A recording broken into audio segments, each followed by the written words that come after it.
रूत पहला अध्याय। एलीमेलेक और उसके परिवार का मोआब को जाना। जिन दिनों में लोग न्याय करते थे, उन दिनों में देश में अकाल पड़ा। तब यहूदा के बैतलहम का एक पुरुष अपनी स्त्री और दोनों पुत्रों को संग लेकर मोआब के देश में परदेशी होकर रहने के लिए चला। उस पुरुष का नाम एलीमेलेक और उसकी पत्नी का नाम नाओमी और उसके दो बेटों के नाम महलोन और किल्योन थे। ये एप्राती थे, अर्थात यहूदा के बैतलहम के रहने वाले थे। वे मोआब के देश में आकर वहां रहे। और नाओमी का पति एलीमेलेक मर गया और नाओमी और उसके दोनों पुत्र रह गए। और उन्होंने एक मोआबिन स्त्री से विवाह कर लिया। एक का नाम ओरपा और दूसरी का नाम रूत था। फिर वे वहां कोई 10 वर्ष रहे। जब महलोन और किल्योन दोनों मर गए, तब नाओमी अपने दोनों पुत्रों और पति से रहित हो गई। नाओमी और रूत का बैतलहम लौटना। तब वह मोआब के देश में यह सुनकर कि यहोवा ने अपनी प्रजा के लोगों की सुधि लेके उन्हें भोजन वस्तु दी है, उस देश से अपनी दोनों बहुओं समेत लौट जाने को चली। अतः वह अपनी दोनों बहुओं समेत उस स्थान से जहां रहती थी निकली और उन्होंने यहूदा देश को लौट जाने का मार्ग लिया। तब नाओमी ने अपनी दोनों बहुओं से कहा, तुम अपने अपने मायके लौट जाओ, और जैसे तुमने उनसे जो मर गए हैं और मुझसे भी प्रीत की है, वैसे ही यहोवा तुम्हारे ऊपर कृपा करे। यहोवा ऐसा करे कि तुम फिर अपने अपने पति के घर में विश्राम पाओ। तब उसने उनको चूमा और वे चिल्ला चिल्ला कर रोने लगी और उससे कहा, निश्चय हम तेरे संग तेरे लोगों के पास चलेंगी। नाओमी ने कहा, हे मेरी बेटियों, लौट जाओ, तुम क्यों मेरे संग चलोगी? क्या मेरे कोख में और पुत्र हैं जो तुम्हारे पति हों? हे मेरी बेटियों, लौट कर चली जाओ, क्योंकि मैं पति करने को बूढ़ी हूं। और चाहे मैं कहती भी कि मुझे आशा है और आज की रात मेरे पति होता भी और मेरे पुत्र भी होते, तभी क्या तुम उनके सयाने होने तक आशा लगाए ठहरी रहती और उनके निमित्त पति करने से रुकी रहती? हे मेरी बेटियों, ऐसा ना हो, क्योंकि मेरा दुख तुम्हारे दुख से बहुत बढ़कर है। देखो, यहोवा का हाथ मेरे विरुद्ध उठा है। तब वे फिर से उठी और ओरपा ने तो अपनी सास को चूमा, परंतु रूत उससे अलग न हुई। तब उसने कहा, देख, तेरी जेठानी तो अपने लोगों और अपने देवता के पास लौट गई है, इसलिए तू अपनी जेठानी के पीछे लौट जा। रूत बोली, तू मुझसे यह विनती न कर कि मुझे त्याग या छोड़कर लौट जा, क्योंकि जिधर तू जाए उधर मैं भी जाऊंगी, जहां तू टिके वहां मैं भी टिकूंगी। तेरे लोग मेरे लोग होंगे और तेरा परमेश्वर मेरा परमेश्वर होगा। जहां तू मरेगी वहां मैं भी मरूंगी और वहीं मुझे मिट्टी दी जाएगी। यदि मृत्यु छोड़ और किसी कारण मैं तुझसे अलग हूं, तो यहोवा मुझसे वैसा ही वरन उससे भी अधिक करे। जब उसने यह देखा कि वह मेरे संग चलने को स्थिर है, तब उसने उससे और कुछ न कहा। अतः वे दोनों चल निकली और बैतलहम पहुंची। उनके बैतलहम में पहुंचने पर सारे नगर में उनके कारण हलचल मच गई और स्त्रियां कहने लगी, क्या यह नाओमी है? उसने उनसे कहा, मुझे नाओमी न कहो, मुझे मारा कहो, क्योंकि सर्वशक्तिमान ने मुझको बड़ा दुख दिया है। मैं भरी पूरी चली गई थी, परंतु यहोवा ने मुझे छूछी करके लौटाया है। इसलिए जबकि यहोवा ही ने मेरे विरुद्ध साक्षी दी और सर्वशक्तिमान ने मुझे दुख दिया है, फिर तुम मुझे क्यों नाओमी कहते हो? इस प्रकार नाओमी अपनी मोआबिन बहू रूत के साथ लौटी और जो मोआब देश से आई थी, वे जौ कटने के समय के आरंभ में बैतलहम पहुंची। रूत दूसरा अध्याय। रूत बोअज के खेतों में। नाओमी के पति एलीमेलेक के कुल में उसका एक बड़ा धनी कुटुंबी था, जिसका नाम बोअज था। मोआबिन रूत ने नाओमी से कहा, मुझे किसी खेत में जाने दे कि जो मुझ पर अनुग्रह की दृष्टि करे उसके पीछे पीछे मैं सिला बिनती हुई जाऊं। उसने कहा, चली जा बेटी। इसलिए वह जाकर एक खेत में लड़ने वालों के पीछे बीनने लगी और जिस खेत में वह संयोग से गई थी वह एलीमेलेक के कुटुंबी बोअज का था। और बोअज बैतलहम से आकर लड़ने वालों से कहने लगा, यहोवा तुम्हारे संग रहे। और वे उससे बोले, यहोवा तुझे आशीष दे। तब बोअज ने अपने उस सेवक से जो लड़ने वालों के ऊपर ठहराया गया था पूछा, वह किसकी कन्या है जो सेवक लड़ने वालों के ऊपर ठहराया गया था? उसने उत्तर दिया, वह मोआबिन कन्या है जो नाओमी के संग मोआब देश से लौट आई है। उसने कहा था, मुझे लड़ने वालों के पीछे पीछे फूलों के बीच बीनने और बालें बटोरने दे। तो वह आई और भोर से अब तक यही है, केवल थोड़ी देर तक घर में रही थी। तब बोअज ने रूत से कहा, हे मेरी बेटी, क्या तू सुनती है? किसी दूसरे के खेत में बीनने को न जाना, मेरी ही दासियों के संग यहीं रहना। जिस खेत को वे लौती हैं उसी पर तेरा ध्यान बना रहे और उन्हीं के पीछे पीछे चला करना। क्या मैंने जवानों को आज्ञा नहीं दी कि वे तुझे तंग न करें? और जब जब तुझे प्यास लगे तब तू बर्तनों के पास जाकर पानी पीना जिसे जवान लोग भरते हैं। तब वह भूमि तक झुककर मुंह के बल गिरी और उससे कहने लगी, क्या कारण है कि तूने मुझे परदेशिन पर अनुग्रह की दृष्टि करके मेरी सुधि ली है?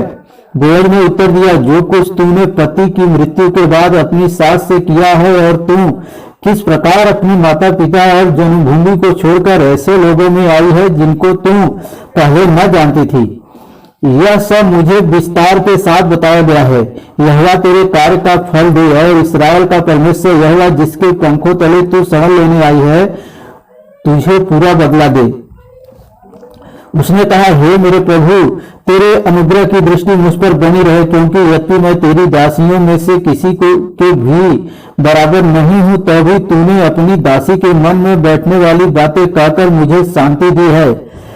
फिर खाने के समय बोअज ने उससे कहा, यहीं आकर रोटी खा और अपना पैर सिरके में डुबा। तो वह लौने वालों के पास बैठ गई और उसने उसको भुनी हुई बालें दी और वह खाकर तृप्त हुई, वरन कुछ बचा भी रखा। जब वह बुनने को उठी तब बोअज ने अपने जवानों को आज्ञा दी, उसको फूलों के बीच बीच में भी बुनने दे और दोष मत लगाओ, वरन मुट्ठी भर जाने पर कुछ कुछ निकाल कर गिरा भी दिया करो और उसके बुनने के लिए छोड़ दो और उसे घुड़को मत। अतः वह सांझ तक खेत में बीनती रही। तब जो कुछ बीना था उसे फटका और वह कोई एपा भर जौ निकला। तब वह उसे उठाकर नगर में गई और उसकी सास ने उसका बीना हुआ देखा और जो कुछ उसने तृप्त होकर बचाया था उसको उसने निकालकर अपनी सास को दिया। उसकी सास ने उसको पूछा, आज तू कहाँ बीनती और कहाँ काम करती थी? धन्य वह है जिसने तेरी सुधि ली है। तब उसने अपनी सास को बता दिया कि मैंने किसके पास काम किया और जिस पुरुष के पास मैंने आज काम किया उसका नाम बोअज है। नाओमी ने अपनी बहू से कहा, वह यहोवा की ओर से आशीष पाए, क्योंकि उसने न तो जीवित पर से और न मरे हुओं पर से अपनी करुणा हटाई है। फिर नाओमी ने उससे कहा, वह पुरुष तो हमारा एक कुटुंबी है, वरन उनमें से है जिनको हमारी भूमि छुड़ाने का अधिकार है। तब रूत मोआबिन बोली, उसने मुझसे यह भी कहा, जब तक मेरे सेवक मेरी सारी कटनी पूरी न कर चुके तब तक उन्हीं के संग संग लगी रह। नाओमी ने अपनी बहू रूत से कहा, मेरी बेटी, यह अच्छा भी है कि तू उसी की दासियों के साथ साथ जाया करे और वे तुझसे दूसरे खेत में न मिले। इसलिए रूत जौ और गेहूं दोनों की कटनी के अंत तक बीनने के लिए बोअज की दासियों के साथ साथ लगी रही और अपनी सास के यहाँ रहती थी। रूत 3 अध्याय। नाओमी की रूत को सलाह। उसकी सास नाओमी ने उससे कहा, हे मेरी बेटी, क्या मैं तेरे लिए ठाव न ढूंढूं कि तेरा भला हो? अब जिसकी दासियों के पास तू थी, क्या वह बोअज हमारा कुटुंबी नहीं है?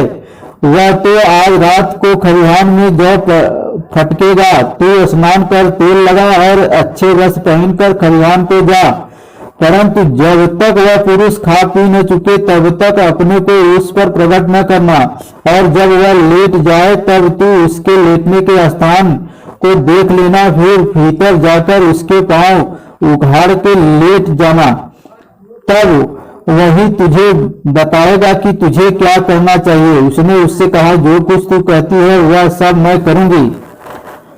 तब वह खलिहान को गई और अपनी सास की आज्ञा के अनुसार ही किया। जब बोअज खा पी चुका और उसका मन आनंदित हुआ, तब जाकर अनाज के ढेर के एक सिरे पर लेट गया। तब वह चुपचाप गई और उसके पांव उघाड़ के लेट गई। आधी रात को वह पुरुष चौंक पड़ा और आगे की ओर झुककर क्या पाया कि उसके पांव के पास कोई स्त्री लेटी है। उसने पूछा, तू कौन है? तब वह बोली, मैं तो तेरी दासी रूत हूँ। तू अपनी दासी को अपनी चद्दर ओढ़ा दे, क्योंकि तू हमारी भूमि छुड़ाने वाला कुटुंबी है। उसने कहा, हे बेटी, यहोवा की ओर से तुझ पर आशीष हो, क्योंकि तूने अपनी पिछली प्रीति पहले से अधिक दिखाई, क्योंकि तू क्या धनी क्या कंगाल किसी जवान के पीछे नहीं लगी। इसलिए अब हे मेरी बेटी, मत डर, जो कुछ तू कहेगी मैं तुझसे करूंगा, क्योंकि मेरे नगर के सब लोग जानते हैं कि तू भली स्त्री है, और सच तो है कि मैं छुड़ाने वाला कुटुंबी हूँ। तभी एक और है जिसे मुझसे पहले ही छुड़ाने का अधिकार है। अतः रात भर ठहरी रही, और सवेरे यदि वह तेरे लिए छुड़ाने वाले का काम करना चाहे तो अच्छा, वही ऐसा करे। अतः रात भर ठहरे रहा, और सवेरे यदि वह तेरे लिए छुड़ाने वाले का काम करना चाहे तो अच्छा, वही ऐसा करे। परंतु यदि वह तेरे लिए छुड़ाने वाले का काम करना न चाहे तो यहोवा के जीवन की शपथ, मैं ही वह काम करूंगा, भोर तक लेटी रह। तब वह उसके पांव के पास भोर तक लेटी रही, और इससे पहले कि कोई दूसरे को पहचान सके वह उठी। तब बोअज ने कहा, कोई जानने न पाए कि खलिहान में कोई स्त्री आई थी। तब बोअज ने कहा, जो चद्दर तू ओढ़े है उसे फैलाकर पकड़ ले। और जब उसने उसे पकड़ा तब उसने 6 नगवे जौ नाप कर उसको उठा दिया। फिर वह नगर में चली गई। जब रूत अपनी सास के पास आई तब उसने पूछा, हे बेटी, क्या हुआ? तब जो कुछ उस पुरुष ने उससे किया था वह सब उसने उसे कह सुनाया। फिर उसने कहा, यह 6 नकवे जौ उसने यह कहकर मुझे दिया कि अपनी सास के पास छूछे हाथ मत जा। उसने कहा, हे मेरी बेटी, जब तक तू न जाने कि इस बात का कैसा फल निकलेगा तब तक चुपचाप बैठी रह, क्योंकि आज उस पुरुष को यह काम बिना निपटाए चैन न पड़ेगा। रूत 4वां अध्याय। रूत और बोअज का विवाह। तब बोअज फाटक के पास जाकर बैठ गया, और जिस छुड़ाने वाले कुटुंबी की चर्चा बोअज ने की थी वह भी आ गया। तब बोअज ने कहा, हे मित्र, इधर आकर यहीं बैठ जा। तो वह उधर जाकर बैठ गया। तब उसने नगर के 10 वृद्ध लोगों को बुलाकर कहा, यहीं बैठ जाओ। वे भी बैठ गए। तब वह उस छुड़ाने वाले कुटुंबी से कहने लगा, नाओमी जो मोआब देश से लौट आई है, वह हमारे भाई एलीमेलेक की एक टुकड़ा भूमि बेचना चाहती है।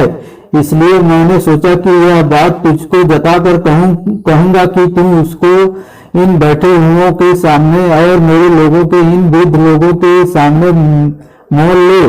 यदि तू उसको छुड़ाना चाहे तो छुड़ा, और यदि तू छुड़ाना न चाहे तो मुझे ऐसा ही बता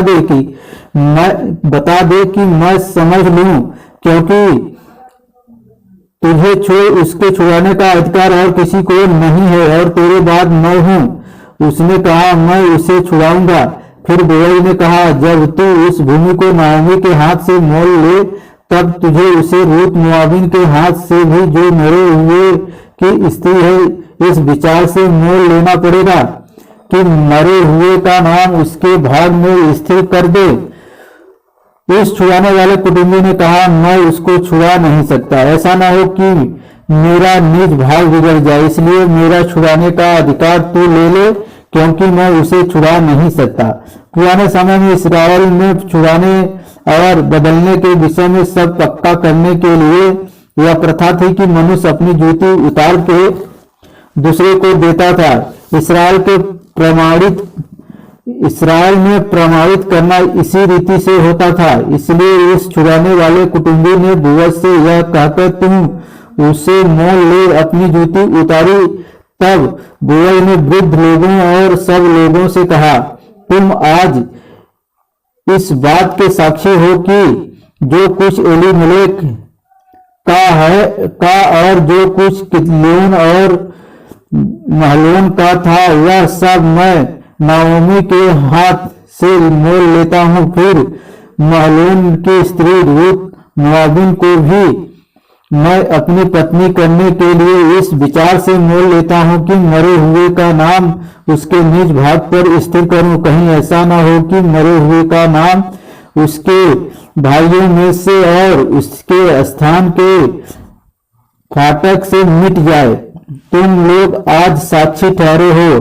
तब फाटक के पास जितने लोग थे उन्होंने और वृद्ध लोगों ने कहा, हम साक्षी हैं, यह तो स्त्री तेरे घर में आती है, उसको यहोवा इस्राएल के घराने की दो उपजाने वाली राहेल और लिया के समान करे, और तू एप्राता में वीरता करे और बैतलहम में तेरा बड़ा नाम हो, और जो संतान यहोवा इस जवान स्त्री के द्वारा तुझे दे, उसके कारण तेरा घराना पेरेस कासा हो जाए, जो तमार से यहूदा के द्वारा उत्पन्न हुआ।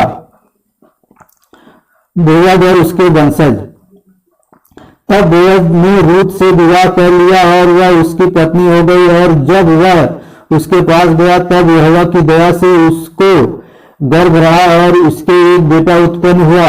तब स्त्रियों ने नाओमी से कहा, यहोवा धन्य है जिसने तुझे आज छुड़ाने वाले कुटुंबी के बिना नहीं छोड़ा। इस्राएल में ऐसा बड़ा नाम हो, और यह तेरे जी में जी ले आने वाला और तेरा बुढ़ापे में पालने वाला हो, क्योंकि तेरी बहू जो तुझसे प्रेम रखती है और 7 बेटों से भी तेरे लिए श्रेष्ठ है, उसी का यह बेटा है। फिर नाओमी उस बच्चे को अपनी गोद में रखकर उसकी धाय का काम करने लगी, और उसकी पड़ोसनों ने यह कहकर नाओमी के एक बेटा उत्पन्न हुआ है, लड़के का नाम ओबेद रखा। यिशै का पिता और दाऊद का दादा वही हुआ। पेरेस की वंशावली यह है, अर्थात पेरेस से हिस्रोन, और हिस्रोन से राम, और राम से अमीनादाब, और अमीनादाब से नहसोन, और नहसोन से सलमोन, और सलमोन से बोअज, और बोअज से ओबेद, और ओबेद से यिशै, और यिशै से दाऊद उत्पन्न हुआ। Hallelujah, hallelujah.